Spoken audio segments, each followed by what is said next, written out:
The lead singer of a band that recently scored their first ever UK number one album with a kiss for the whole world. A band that are going to be headlining Slam Dunk Festival 2023. My friends, please welcome to the show our first ever live guest, Mr. Rou Reynolds. Whoop, whoop, whoop. Can anyone hear anyone? There he is. How you doing? Oh, hello, mate. How are you? I'm very well, thank you. How are you guys? Very good indeed. Is this all working? This is a very stressful day for us because this is our first ever live stream. It all seems pretty slick to me. As long as you can hear us. I can hear you. What more can I ask? Perfect. Phenomenal. And Rou, I do believe you are joining us live from New York City. We are, yeah. Here I am. It's an incredibly sunny day here. In the Big Apple. You seen any big apples while you've been there? They're all massive here. They're obnoxiously big here. Like, Eating an apple in America is like undertaking a serious mission. It's like when you order a small and it's just like extra large over here. Everything's just bigger, isn't it? Yeah, it is. It's a feat. It's an achievement if you manage to do a whole apple in one sitting. Well, thank you for joining us from the biggest of apples, my friend. And speaking of big, the biggest achievement recently for you and your band and your entire team, scoring your first ever UK number one album with a kiss for the whole world. And I think I join a lot of Shikari fans in saying this is such a beautiful body of work. My first question to you is actually about the day you found out. Where were you when you got the news that you'd done it? Your album was UK number one. We were in Heathrow. We were about an hour and a half away from getting on our flight here. So it was the weirdest experience. It was like complete euphoria for like an hour and then like rushed to get on our flight, literally for last call. We were last people on the plane because we had to tear ourselves away from, like, some of our team came to the airport basically, and we had some champagne and just kind of reveled in it for an hour, and then got flown out here where no one gives a flying shit, and and that's it. And that was the all the celebrating we really got to do. And since then we've been doing some little underplay shows out here and a load of press. So I'm sort of looking forward to getting back home and like meeting up with everyone, and I think it'll only be then that it like really, sets in. What I found was so good is like it seemed like because it was quite close between for the number one spot. I feel like this sort of community all like rallied together to try and get you that number one spot, because it's like, for me, it's like historically number ones have been reserved for like pop artists or like the big major label people, but it's like when one of our own gets so close to the top, we all like gather behind it, try and get them there. I think it happened with like Architects a few years ago, where it seemed like a big push just to get them there, because it's like infiltrating the elite. It is like, and we really felt that. Like I can remember the last few days, especially, like was just like scrolling on Twitter and, all the like alternative mags and, organizations and blogs and vlogs, and like everyone was just like, supporting. And it was really quite touching for us. We're like, oh my God, we like seem to have been able to like unite the whole scene in some way. It's a weird thing because you don't really like, I know you probably feel the same. It's like, it's a weird thing putting like ordering like music. It's like saying one thing's better than the other because it's sold more, which is a weird thing in general. But I think it's just nice to see like something from our side of the world get to there, because a lot of bands don't even see anywhere near the top 40 really. Yeah, I've gone through every possible way of thinking about the charts. Like, as you say, in one aspect, it's as a concept, it's just ridiculous. Like as a philosophy, art shouldn't, obviously, it's just cliche to even say this, but like shouldn't be ordered. And then I guess the way that you think about it once you you start to get in with a chance at these things is that it is a way of showcasing our world to the broader world. Hell And yeah. I think our world can often be, and I'm speaking in quite a broad sense, the alternative scene, like metal, hardcore, punk, everything. It can often be quite siloed, and it can be almost like ghettoized, where like the mainstream kind of looks down on it, or like isn't deemed worthy or anything. So it's great when, there are these successes where people manage to raise their head above the kind of underground, if you like, in real mainstream terms, and sort of slam your fist down and go, no, we are here, we are like worthy of this spot, we've got something to say. And yeah, it feels good. And especially because we're it's not just alternative music, it's very diverse music. It's not easy to get into. Yeah. And we're the only independent release in the top 15. So for an independent label to get number one these days that's a feat in itself. Hell yeah. So yeah, we were overjoyed.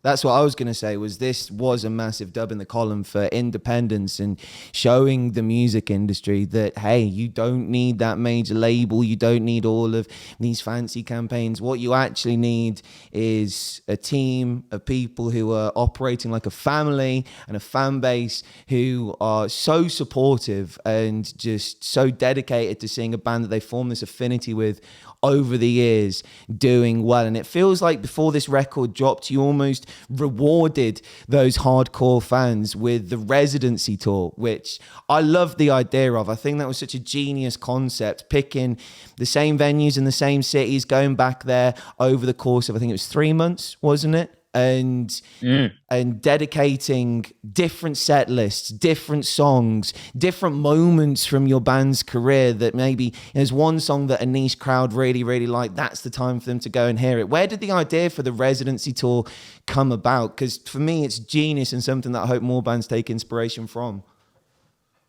First of all, we just wanted to do something different, and it's hard to do anything different in the sort of live arena these days. But yeah, we had this idea of it's kind of a nostalgic thing where we used to play tours pretty much consistently up and down the UK. We finish one tour and we'd be straight out on another, either, supporting some other band or it would some kind of different bill. And so we would be sometimes in the same city 4 weeks later, sometimes in this very same venue 4 weeks later. And we thought we'd quite like to live that life again, where you almost feel like a local band to these cities, that you're just returning and returning. And then even in a more sort of psychological way, we thought it'd be interesting to go back to these venues like 3 times in a short space of time and just see what was different, see how the shows evolved. And obviously we changed the set list slightly, but like other than that, there wasn't a great deal of like anything that we put in to make it consciously different. So it's just interesting when each night there's a slightly different vibe, one song hits in a different way, and there's, the atmosphere evolves. So it was just a kind of interesting experiment as well, I think. Mate, it was System into Meltdown for me. The a cappella intro of System, just like watching you like full Shakespeare mode, like delivering like a bard with a spotlight on you. And what blew my mind as well is obviously that song From a Flash for the Colour. It's been out for years. I haven't seen you have that one in the set list for a while. And when you started pointing the finger up and saying, there is a house, everyone in the room, every single word was screaming it at the top of their lungs. Like, what's it like having those songs that now do have a couple of years behind them in your catalogue, still getting that just so heartwarming reception live? It's amazing, man. That is, for me, the two of the best feelings in the world are like when you're in sync with an audience, very like consciously, and they're echoing the same like passion that you're putting out. Like that's one of the best, and the other one being the thrill of just writing music. I love that as well. So it was for those songs to still seemingly be as provocative and evocative as they ever were. It's amazing. Hell yeah. And I keep saying it, man. Like, in the future, I really do hope your words are studied like poetry in the same way that we were taught about poets in school. Because some of the way with words that you have, like intertwining rhymes with like either political messages or like motivational messages or just messages of inspiration, like it's such one of one behavior to see like from a frontman. So honestly, on behalf of the whole Shikari family, just want to say a massive thank you. And also, when did Shikari fans start Seven Nation Armying your band name? Yeah, I noticed that. We went to the Wolverhampton gig, and that was the thing. I was like, Yeah, that came out of nowhere. It's been a few years, I think. Yeah, I remember when they were doing it to Jeremy Corbyn. Yeah. I think it was about the same time that basically people just used Seven Nation Army for everything as a chant. If So it has enough yeah, syllables in, that it can work. I guess if your name's Yeah. name's a bit longer, it doesn't really work. Yeah, or maybe you're just the new Jeremy Corbyn, mate. Christ. Well, before we move on from A Kiss of the Whole World, I actually wanted to ask you, because this record is so diverse in terms of its tracks. I mean, like the singles for me are some of the best singles you've ever released as a band. Like It Hurts and Bloodshot, like the start of the synth in Bloodshot feels like something straight out the back of like, you know, like Darude Sandstorm or like a Faithless track. But I wanted to know, in terms of like your sort of deeper cuts away from the singles, what are some of your favorite moments on this record as the singer-songwriter behind them? Oh mate, it's so hard to like single ones out. Like, I mean, it seems to be interesting. Like in the signings that we did during the release week, Jailbreak seemed to be coming out as like a one, like the people that kept mentioning, like, oh, you're going to play that soon, and that for me is an incredibly emotional song, and it was one that I didn't have to fight for, but like I don't think I got my original intention out in the demo. So I was like playing it to the rest of the guys. I remember being a student. I was like, no, I really think this is a contender. But like, it has to be on the album. And it took a while to get it right. But yeah, that one, I can't wait to play live just because it's going to be such a release. You know, that the song is about how that as human beings, we can often think of ourselves as like fixed entities, and therefore it's so hard to progress. Or if there's something you don't like about yourself, you can't really change it. And it's a song that, well, Jailbreak, breaking out of those like those formations of patterns of thought that you can sometimes just repeat to yourself so much that you begin to believe them and you believe you can't change. And it's so it's hopefully like a really emboldening track. And then I suppose also, I mean, I can't wait to play all of them live, if I'm honest. But I think as well, we were in Japan the other month. Christ, I don't know. It's a whirlwind at the moment. We were in Japan recently, and this was just before the album came out, and it was the first time I'd listened to it in like 2 months, so it felt like kind of fresh. And I was walking back through Tokyo about 2 a.m., sleep deprived, jet lag. Giant Pacific Octopus, I don't know you anymore. That track as well just like really hit me. And that seems to be going down really well with the fans. The backdrop of Tokyo as well, alongside that song must have been like... Yeah. I mean, listening to anything in that backdrop is going to be like euphoric, but yeah. Hell yeah. Great. I was going to ask, in terms of like when you're making songs, you have such a range of like electronic stuff going on. Do you use a lot of analog equipment, or are you very much in the box, like plugins and stuff? Do you experiment with like all different synths and midis, all that stuff, all that jazz? Yeah, I try and not have a set way of doing things. Now, of course, there's like synths that I'll go back to. I mean, for us, Massive and Serum are two that we use, which are in the box software wise. But when we did the Spark, I think that's when we really started to expand our world in terms of hardware. I've always been quite loyal to Korg and used a lot of their sequences and keyboards over the years. But we were exposed to a lot of retro, like 1980s stuff when we were recording that. And so now I have a few bits and pieces that I like to use hardware wise.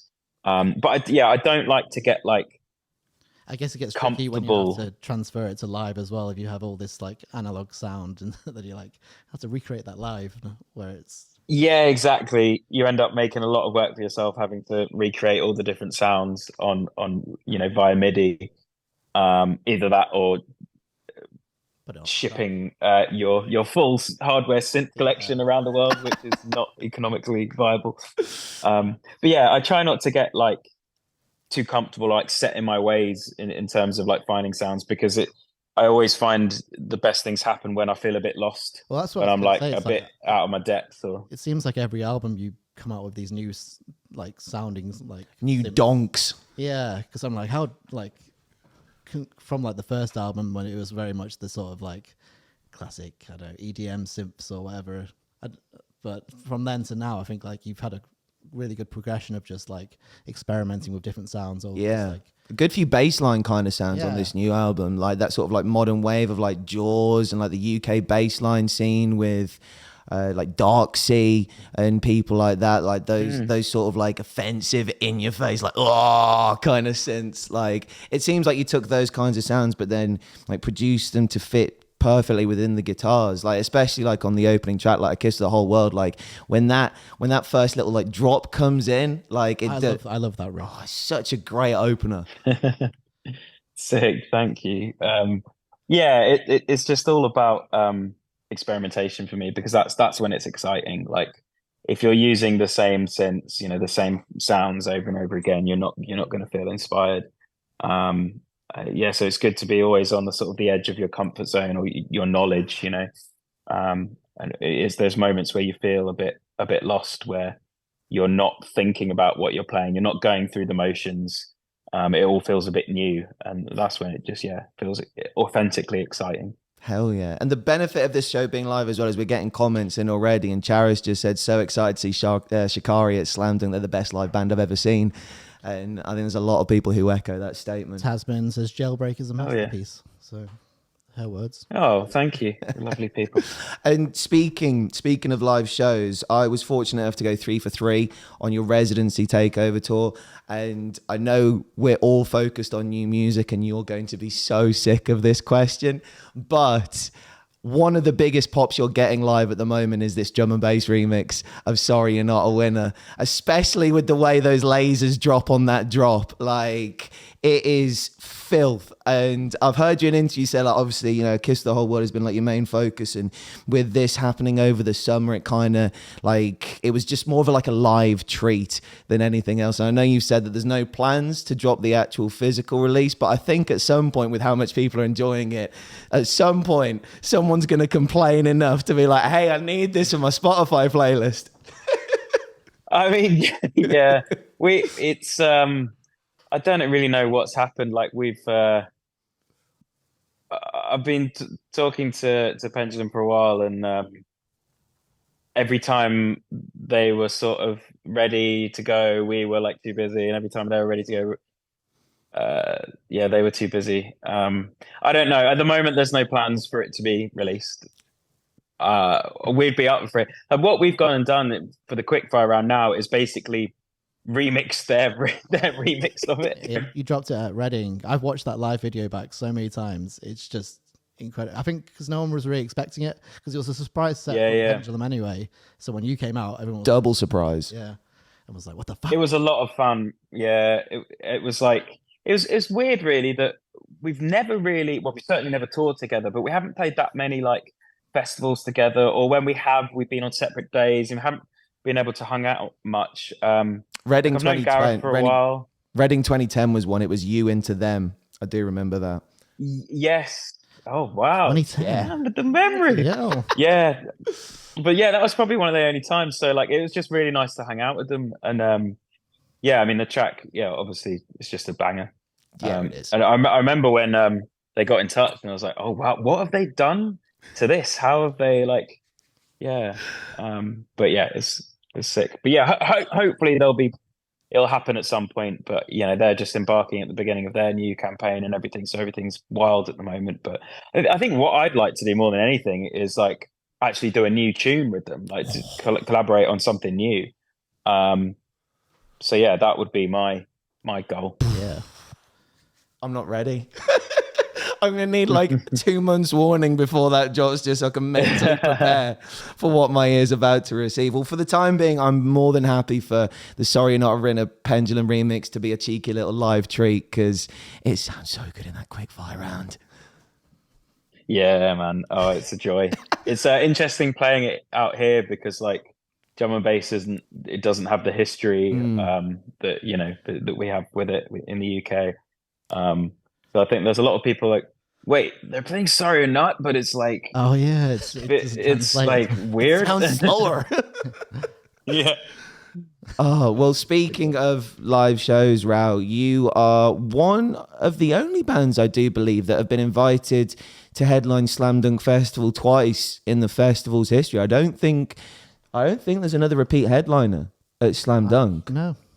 So I think correct. Okay. I think this is a first time. Your first time at Slam Dunk Festival headliner was 2017. That was the 10 year. Yeah, 10 year take anniversary. to the Sky 10-year I was anniversary. going to say 20 years, but you're not. So going into this year's Slam Dunk Festival, obviously with a new record under your belt as well, in terms of the Shikari production, I'm guessing like production plans have all been sorted and set list is all lined up and that kind of stuff. Well, you'd think. wouldn't you? It's only 20 days away. Don't worry about it. So in terms of the new material, I mean, like, are there? You mentioned Jailbreak. Is that one that we're potentially going to be hearing at Slam Dunk? Do you reckon? I don't know. Like it's basically all we're thinking about at the moment. It's going to be our most ambitious set ever. You know, it'll be a completely new production setup, completely new show. But in terms of what other tracks we're going to play off the new album, I'm not sure. We might save like the deeper cuts for the tour. Yeah.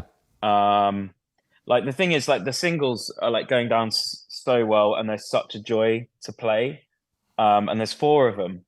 So once you go over that, the sets becomes like quite saturated with new stuff, and like we definitely want to make it seem, varied, and we want to like at least have a one track from every album. Set lists are just the worst these days. Like picking a set list when you've got 7 albums, it's so difficult. So there'll be a few more fights yet before we settle on something. I'm The thing excited. is, you can't please everyone. There's always Yeah. going to be people like, oh, why didn't you play so and so? Exactly. Yeah. I was just stoked to see sure. Zonked back in the set list on the residency Oh, yeah. tour. That went down like an absolute treat. Well, speaking of that weekend, you're also nominated for 2 Heavy Music Awards, which is an evening that you've attended a good few times in the past. You are nominated for Best UK Live Artist and Best Single as well, with The Void Stares Back. And with Slam Dunk weekend being the same weekend, are you going to have time to like quickly nip to do an award show, or is it going to be all focused on Slammy D? Hopefully, yeah. We'll be in production rehearsals, so if all goes well, we'll sneak away early and leave everyone else to pack everything down. Sick. And yeah, head to the award ceremony. But I mean, I'll have to be on my best behavior because I can't be waking up after a skinful on the day of Slam Dunk. No G&Ts. Yeah, but no, it'll be a wicked night. Where it's where is it this year? It's Wembley. gone up again, isn't it? Yeah. Yeah. That's nuts. So yeah, I'm sure that'll be a fun night. Hell yeah. Shout out HMAs. Yeah.